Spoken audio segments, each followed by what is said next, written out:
बाळा, काय झालं? कंटाळलास?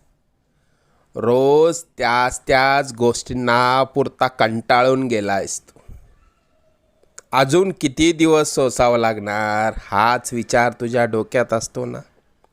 तू खूप प्रयत्न करतोय, पण हवं तसं यश मिळत नाहीये, बरोबर ना? आम्ही सर्व जाणतो.